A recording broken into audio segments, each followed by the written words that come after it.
Saudara, pernyataan Megawati Soekarnoputri soal adanya kecurangan pemilu direspons oleh Bacawa Pres dari Koalisi Indonesia Maju sekaligus putra sulung Presiden Joko Widodo, Gibran Rakabuming Raka, dengan menyatakan silakan laporkan saja.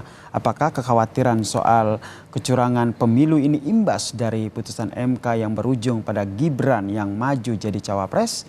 Kita perbincangkan bersama dengan pengamat politik sekaligus Direktur Eksekutif Indikator Politik, Mas Burhanuddin Muhtadi, yang telah bergabung bersama kami di Kompas Malam. Assalamualaikum, salam sehat Mas Burhan.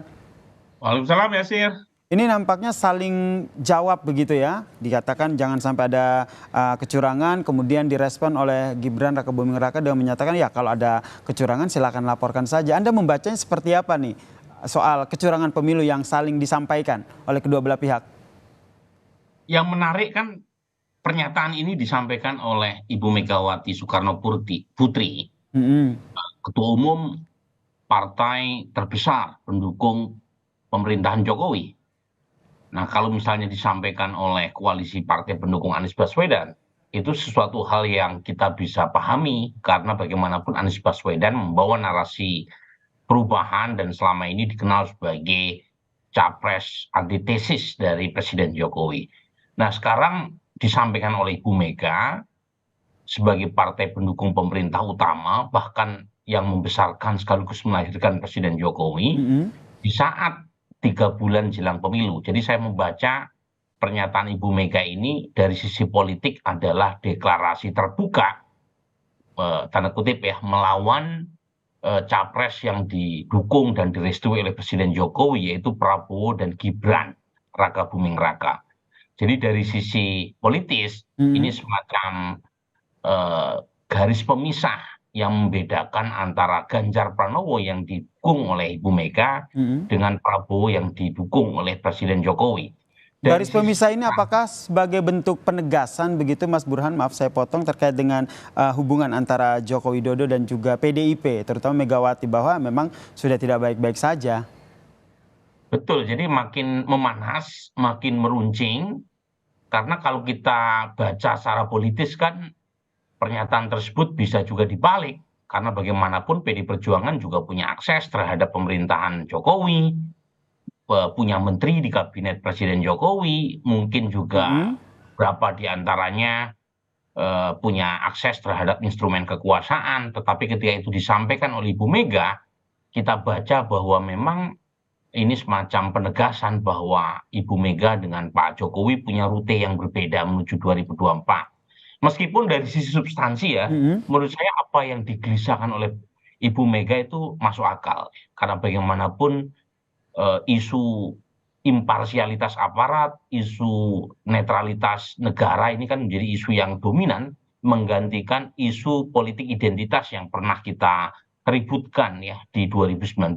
Mm-mm. Isu yang terjadi sekarang kan isu berkaitan apakah Presiden Jokowi sebagai kepala negara sekaligus kepala pemerintahan itu bisa adil ketika putranya maju sebagai cawapres dari Pak Prabowo. Nah, Itu ini isu juga yang jadi pertanyaan kita bersama ya Mas Burhan ya. Apakah ya, Presiden Joko Widodo ini bisa adil atau netral? Padahal kalau kita flashback ke belakang ini, Joko Widodo kan beberapa kali menyampaikan bahwa pemerintah pusat, pemerintah daerah, aparat TNI maupun Polri ini akan netral. Nah, bagaimana akhirnya bisa percaya begitu? Apalagi ini memunculkan kekhawatiran dari PDIP. makanya Presiden Jokowi tidak hanya sekedar komitmen verbal ya, Mm-mm. menyampaikan netralitas aparat, berlaku adil, tapi juga harus dibuktikan.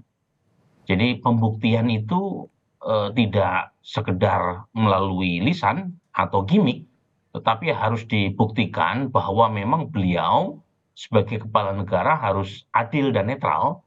Secara pribadi mungkin sulit untuk membayangkan Presiden Jokowi netral ya, karena Mm-mm. bagaimanapun putranya sendiri maju. Tetapi dalam posisinya sebagai kepala negara sekaligus kepala pemerintahan, ada etika, ada undang-undang yang membatasi beliau agar tidak berlaku parsial kepada anaknya. Jadi pembuktiannya tidak sekedar gimmick, dan itu yang kemudian dipersoalkan bukan sekedar oleh Ibu Mega ya, tetapi juga oleh Surya Paloh kan dalam waktu yang Mm-mm. bersamaan.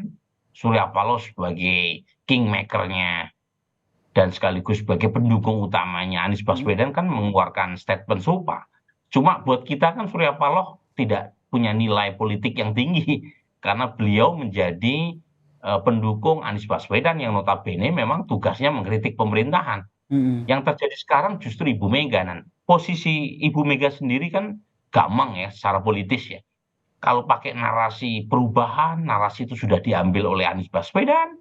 Mm-mm. Kalau pakai narasi keberlanjutan, Prabowo dan Gibran lebih punya kredibilitas untuk mengatakan narasi keberlanjutan. Jadi posisi Mas Ganjar yang didukung Ibu Mega, itu posisi yang ada di tengah, terjepit, dan butuh semacam reposisi, dan reposisi yang tersisa sekarang ya reposisi yang lebih dekat ke narasi yang dibawa oleh Anies Baswedan.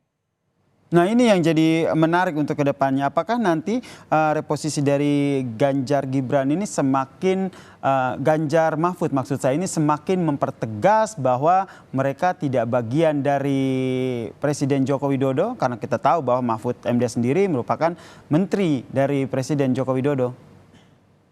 Nah, ini juga yang menjadi problematik ya. Ketika bicara soal netralitas negara, salah satu yang bertanggung jawab secara langsung atau tidak langsung adalah Menko Polhukam, Profesor Mahfud MD.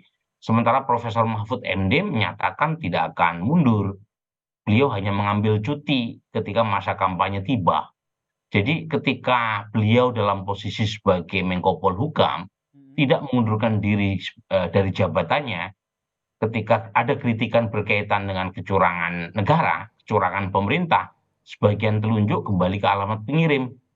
Jadi ini memang serba salah ya. Posisi capres Ganjar Pranowo yang didukung oleh Ibu Mega, tetapi saat yang sama terkesan tidak direstui oleh Presiden Jokowi, itu posisinya serba salah ketika mengkritik Pak Jokowi. Karena Ibu Mega dan Ganjar Pranowo, termasuk PD Perjuangan, bagian dari pemerintah sendiri gitu. Iya. Nah, itu yang menurut saya butuh reposisi dan menurut saya tidak mudah sepanjang tadi Profesor Mahfud MD sebagai cawapres Mas Ganjar masih dalam posisi sekarang. Kemudian terkait dengan respons dari Gibran yang menyatakan bahwa silahkan laporkan saja. Menurut Anda nih ke depannya nanti akan diproseskah laporan-laporan yang masuk sehingga betul-betul ke depannya diketahui bahwa memang jangan ada kecurangan di proses pemilu. Nah, respon Gibran kan respon yang normatif ya. Tapi menurut saya perlu pembuktian lebih jauh, ya. Misalnya kaitannya dengan baliho spanduk Ganjar di Bali yang ditertibkan oleh aparat. Meskipun kita tahu bahwa Bawaslu Bali mengatakan bukan hanya baliho spanduk Ganjar dan PD Perjuangan yang ditertibkan di Bali, tapi juga semua capres maupun partai. Tetapi ada hal yang berbeda ketika Presiden Jokowi melakukan kunjungan ke Sumatera Barat, justru spanduk Prabowo Gibran bertebaran di sana. Ya, sementara di Bali semua spanduk baliho ditertibkan. Jadi ada hal yang tidak berlaku sama satu daerah dengan daerah lain yang kemudian menimbulkan masalah kecurigaan terkait dengan ini ya netralitas aparat. Jadi ke depan memang perlu pembuktian lebih konkret, lebih terang benderang dari pemerintah supaya legitimasi hasil pemilu bisa diterima oleh semua pihak.